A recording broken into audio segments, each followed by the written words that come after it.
Self confidence की feeling हो रही है, गर्व की फीलिंग हो रही है, समाज से जुड़े रहने की एक जो बचपन से इच्छा थी उसकी भी फीलिंग हो रही है।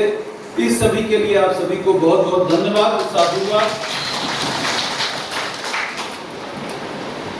मुझे नहीं समझ में आता है कि ऐसे मौके पे मुझे कहां से शुरू करना चाहिए,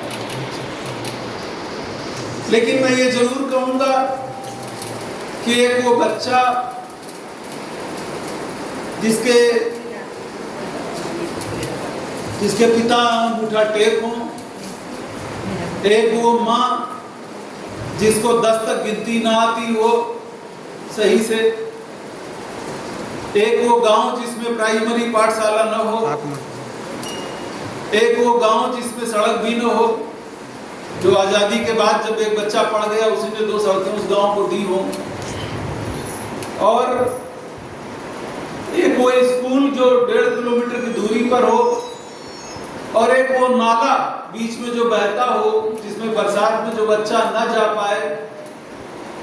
वो बच्चा अगर उत्तर प्रदेश के एक गांव से चलकर और झारखंड की एक एक्स विधानसभा में इस तरह से जिसको सम्मान मिलता हो, मुझे लगता है ये काम सिवाय डॉक्टर B.R. अम्बेडकर बाबा साहब के कृपा के नहीं। अब आप पूछिए ऐसा क्यों? ऐसा मैं इसलिए कह रहा हूं कि जब मैं 5वीं में पढ़ता था तो मैंने प्राइमरी पाठशाला में टॉप किया था, और अंग्रेजी मुझको ABCD कक्षा 6 से सिखाई गई।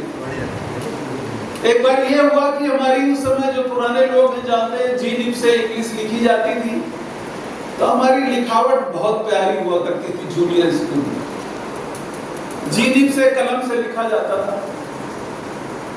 तो एक दिन कुछ संभ्रांत लोग क्लास में नहीं गए, तो उन्होंने कॉपी मांगी तो मैंने उनको दे दी। अब ये बार बार जब सिलसिला चलने लगा तो हमने एक दिन मना किया कि भाई हमको भी पढ़ना है।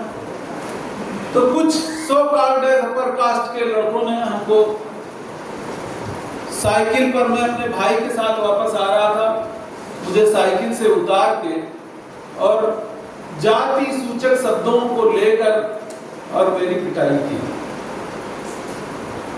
और छोटा ही था, बड़ी उम्र नहीं थी,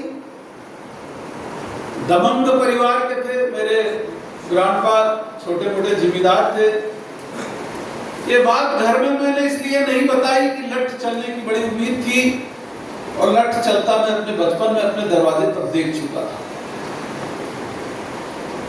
मेरे बीच वाले भाई थे, मैंने उनको कहा मैं स्कूल नहीं जाऊंगा, इतना जातिवाद, इतना हे दृष्टि लोग रखते हैं, घर से तो मैं स्वस्थ हूं, अच्छा हूं। जिन लोगों के पास पहनने के लिए एक अच्छा निक्कर नहीं है, वो लोग भी हमको गाली देते हैं, और हम अगर क्लास में होशियार है इसलिए भी हमको गाली देते हैं। वो शब्द मैं बोलना नहीं चाहता, यहाँ पोस्ट और शिक्षा के हिसाब से गरिमा में नहीं होगा। तो मेरे भाई ने, मेरे बीच वाले भाई ने, जो हमारे घर के मालिक भी हैं, हेडमास्टर होकर रिटायर हुए हैं, उन्होंने मुझको कुछ नहीं कहा, और बाबा साहब की एक छोटी सी किताब है जीवन संघर्ष, वो लाके दे दी कि तू तो इतने में विचलित हो गया, ले इसको पढ़। और आप मानिए न मानिए, वो छोटा सा बच्चा 12 साल का 11 साल का, वो बाबा साहब का जीवन संघर्ष जिसने पढ़ लिया, जिसने बाबा साहब को सूंघ भी लिया, वो इसी तरह केवल भारत में नहीं, अपनी योग्यता अनुसार वो दुनिया में दहाड़ने की क्षमता है।